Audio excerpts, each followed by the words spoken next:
Hi, hello, good morning friends and welcome back to another vlog of @paribarik channel. It's a brand new day and a brand new vlog. Sunday, fun day. সকালবেলায় উঠে গেছি, গোপাল সেবা দেওয়া হয়ে গেছে। একটু খারাপ খবর আছে, ওর রাত্রের বেলার থেকে মানে হয়তো শোয়ার দোষে ঘাড়ের এখান থেকে টান লেগেছে, কষ্ট পাচ্ছে সেটাতে। এখন একটু মালিশ টালিশ ডলে দিলাম, স্প্রে লাগিয়ে দিলাম, দেখি যদি তাতে কমে। এক্ষুনি কমবে না, এই ঘাড়ের টান তো চট করে যায় না, সময় লাগে। যাই হোক, একটু রেস্ট নিতে বললাম। আমি বললাম বেশি তাড়াহুড়ো করে কিছু করতে হবে না, আস্তে আস্তে রান্নাবান্না তুমি করো, আমার তো পড়ানো আছে, এক্ষুনি স্টুডেন্টরা পড়তে চলে আসবে, আমি পড়িয়ে নিই, তারপরে যা হবে না হবে দেখা যাবে, দেখছি কি করা যায়। তা এই আর কি, এইভাবে আজকের দিনটা শুরু হলো। তারপর সারাটা দিন কীরকম কী কাটতে চলেছে না চলেছে সব তোমার সাথে শেয়ার করবো। তোমরা সাথে থাকো, সঙ্গে থাকো, লাইক শেয়ার কমেন্ট সাবস্ক্রাইব ফলোর মাধ্যমে আমাদেরকে সাপোর্ট করতে থাকো, তাহলে খুব ভালো লাগবে। তারপর চলো দিনটাকে শুরু করি, আর সারাদিন কী হচ্ছে তোমার সঙ্গে শেয়ার। আমার স্টুডেন্ট পড়ানো হয়ে গেল কমপ্লিট, ওদিকে ঘরে যাই, ওর ঘাড় তো নড়ছে না, এমাত্র আমায় ডেকেছিল, কষ্ট হচ্ছে বলে একটু স্প্রে লাগিয়ে দিলাম। তো দেখি কি অবস্থা, ওর একটু শুশ্রূষা করি। আজকে ওর তরফ থেকে গুড মর্নিংটা আমি বলছি। এই দেখো, ঘাড় ঘুরছে না, অবস্থা খুব খারাপ, মুখে হাসছে কিন্তু যন্ত্রণা হচ্ছে, পুরো লক হয়ে গেছে, পুরো জালি অবস্থা একদম। এখন ওষুধ কিনে এনে খাওয়াবো, খাইয়ে আজকের মধ্যেই সুস্থ করতে হবে, নাহলে কালকে থেকে জিম ফিম যাওয়া সব বন্ধ হয়ে যাবে। এই অবস্থায় একদমই ঘাড় ঘুরছে না। দেখো, বালিশটাও একটু রোদ্দুরে দিই, রোদ্দুর উঠেছে, দেখি তাতে করে যদি কমে। যা তা অবস্থা, পুরো ঘাড় টাইট হয়ে গেছে। ওই যে স্প্রেটা লাগিয়েছি বলে এখানটা চকচক করছে। এখন করুক, তারই মধ্যে ও না খেতে দিলে আবার সকালে থেকে গলা ব্যথা করছে, মানে আরও বেশি বাড়াবাড়ি, কিছুই বাদ নেই। তো চলো এখন ওকে হেল্প করে দিই একটু হাতে হাতে, নাহলে করতে পারবে না, পরে তোমাদের সাথে আবার সব শেয়ার করবো। সকালে ব্রেকফাস্ট কমপ্লিট করলাম। ও আজ রান্নাবান্না করতে পারবে বলে মনে হচ্ছে না, যত সম্ভব একটু সাবু টাবু ভিজিয়ে রেখে তাই খেয়ে নেবো দুপুরবেলায় দুজনে।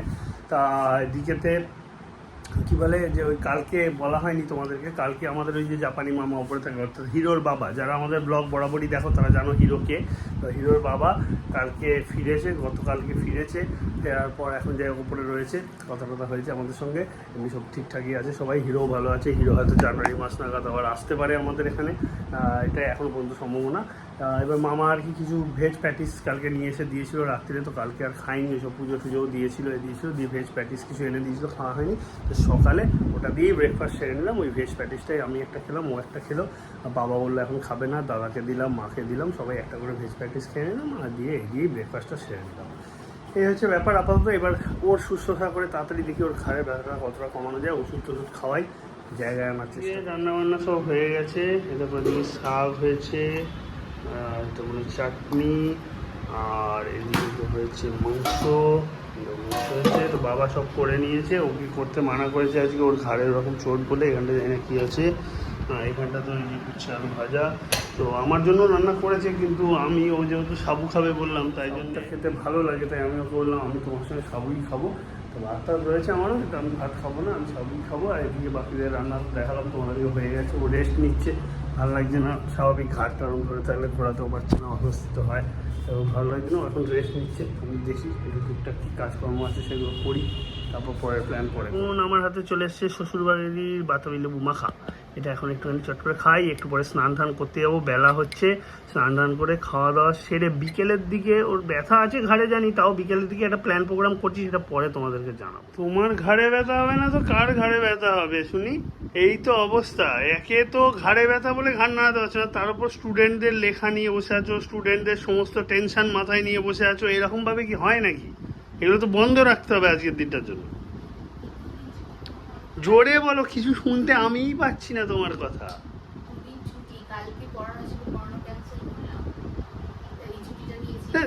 সেটা কথা না, সেগুলোই বুঝলাম, দুদিন ছুটি ছিল কি ছিল, কিন্তু তোমার ঘাড়ে ব্যথা, তুমি এদিকে নাড়াতে পারছো না, এদিকে ঘাড় নিচু করে লিখবে, হাতে যন্ত্রণাও এই লেখার জন্যই তোমার হয়, ঘাড়ে যন্ত্রণাও এই জন্যই হচ্ছে, অবভিয়াস ব্যাপার। যা 2 নম্বরের ওষুধ খাইয়েছি তাই খেয়েই থাকো, যেমন 2 নম্বরই কাজ করবে সেরকম 2 নম্বরই ওষুধই খাবে, কমবে ঠিক আস্তে আস্তে। দাঁড়াও, সবাই একটা ডোজ পড়েছে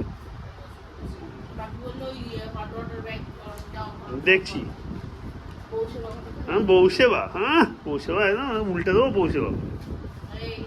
এই যে সাবু মাখাটা নিয়ে যাচ্ছি, ও এবার সবাইকে দেবে, আর আমরা দুজনেও নেবো, দিয়ে এটা দিয়ে দুপুরবেলা লাঞ্চটা সারবো, একটু সিরিয়ালও দেখি, তো বিকেলে দেখি ওর এখন ঘাড়ে যা ব্যথা করছে, যদি ঠিক লাগে তবে কিছু প্ল্যান প্রোগ্রাম করব। পর দুপুরবেলায় খেলাম একটু ল্যাড, যদিও ল্যাড পুরোপুরি খাওয়া হয়নি, ও রেস্ট নিয়েছে, আমার একটু মাঝে মাঝে উঠতে হয়েছিল, কেননা একটা ক্লায়েন্টের একটা ছোটো কাজ ছিল গোটা 20 মিনিটের, তো সেটা না করা যায়নি, আমি না করতে পারিনি, আমাকে কাজটায় বসতে হয়েছে এবং কাজটা করতে হয়েছে। তো তার জন্য আমার কিছুটা টাইম দুপুরবেলাতেও ইনভেস্ট করতে হয়েছে। তারপর আবার আর শুইনি, একটু রেস্ট নিলাম, বসে বসে মোবাইল টোবাইল ঘাঁটলাম। আর এখন ভাবছি একটুখানি শাশুড়ি মায়ের কাছে যাব একটু পরে, যদি ওর ঘাড়ে এখনও ব্যথা, ও বলছে আমার যেতে ভালো লাগছে না, তুমি একা যাও। আমি না একা যাবো না, তোমাকে নিয়েই যাব। এই যে দেখো দাঁড়িয়ে আছে, আর এখনও ঘুরছে না, যা তা অবস্থা হয়ে গেছে। কথা বলতেও বিশেষ ওর ইচ্ছা করছে না, তাই না তোমার সঙ্গে সারাদিন খুব একটা আসেনি, কিন্তু ঘাটটা আটকে আছে এই জায়গাটা দিয়ে, কষ্ট হচ্ছে, টিপেও দিচ্ছিলাম, কী করা যাবে এখন হয়েছে। কদিন আগে শাশুড়ি মায়ের হয়েছিল তখন ও জ্ঞান মারছিল, এখন জ্ঞানটা নিজেই লেগে গেছে। চুপ করো, চুপ করো, প্লিজ চুপ করো, এই হচ্ছে ব্যাপার। ওর একটু লিপস্টিক আর লিপ লাইনার কেনার ছিল, তাই জন্য একবার ওই কাকুর দোকানে নিয়ে এসেছি, যেখান থেকে নর্মালি আমরা কিনে থাকি। ওই দেখো ওই পাশে ও দাঁড়িয়ে রয়েছে, ও কিনছে, আমি আর ঢুকলাম না। প্রচুর ভিড় এখন, পুজোর আগে যা হয় প্রচণ্ড ভিড় হয়ে রয়েছে। এটা ছাড়া দুদিন আগে আমার দোষে ওর মাথার একটা ক্লিপ ভেঙে গেছে, তাই এখানটাতে ক্লিপ কিনতে এসছে। ক্লিপটাও কিনে নিক, তারপর মায়ের কাছে যাবো। বান্ধবীর বাড়িতে এলাম পুজো গিফট দেওয়া নেওয়া করতে। পুজো গিফট দেওয়া নেওয়া চলছে এখন, তাই জন্য এসছে। এদিকে ঘাড় লক, সকাল থেকে ঘাড় ঘুরছে না, দেখো অবস্থা, তাকাতেও পারছে না ভালোভাবে, এমন অবস্থা। সকালে রান্না বান্না কিচ্ছু করতে পারি না, কিচ্ছু ভালো লাগে। তুমি বলো, আমি কি বলবো? ব্যথা নেই। এই ঘাড়ে ব্যথা নিয়ে মায়ের কাছে চলে এসছে এখন, এই যে মা বসে আছে। বান্ধবীর বাড়ি গেল, বান্ধবীর বাড়ি থেকে এবার এসছে মায়ের কাছে, এখন ঘাড়ে ব্যথায় ঘাড় ঘুরছে না, ম্যাডামের মন খারাপ। বান্ধবী আবার গিফট দিয়েছে ওখান থেকে, বান্ধবীকে ও গিফট দিয়েছে, আবার বান্ধবী ওকে গিফট দিয়েছে। এই যে শ্রীহরি, শ্রীহরি থেকে কি দিয়েছে বান্ধবী ওকে? ক্লিপ দিয়েছে আবার, আচ্ছা টিপের পাতা দিয়েছে, আংটি আবার, ওহো আংটি, ক্লিপ, টিপের পাতা বান্ধবীর বাড়ি থেকে, আবার নেল পালিশ, বাবা বিশাল ব্যাপার, ভালো ভালো, ভেরি গুড। এইসব চলছে, এখন একটু আড্ডা মাড্ডা মারি। এই দেখো 8:30 বাজতে যায়, একটু পরে বাড়ির দিকে চলে যাবো। বাড়িতে আমরা চলে এসেছি, কিন্তু ওর মুডটা একটু গরম, মায়ের সঙ্গে রাগারাগি করে বেরিয়েছে। ওখানে কথা বলছিল, বলতে বলতে পুজোর সময় মায়ের এখানে আসার কথা, মানে শাশুড়ি মায়ের এখানে আসার কথা। এবারে এই কালকের এই ডাকাতি বাকাতির ঘটনাটা হওয়াতে শাশুড়ি মা বলছে না আমি যাব না, আমি এরকম বাড়ি ছেড়ে যেতে পারবো না, এইসব শুরু করেছে করতেই, তখন এবার ও রেগে গেছে, রেগে মেগে উঠে বেরিয়ে চলে এসছে। আমিও আর কি করবো, অগত্যা মধুসূদন ওর পেছন পেছন বেরিয়ে এলাম, দিয়ে বাড়িতে নিয়ে এসেছি।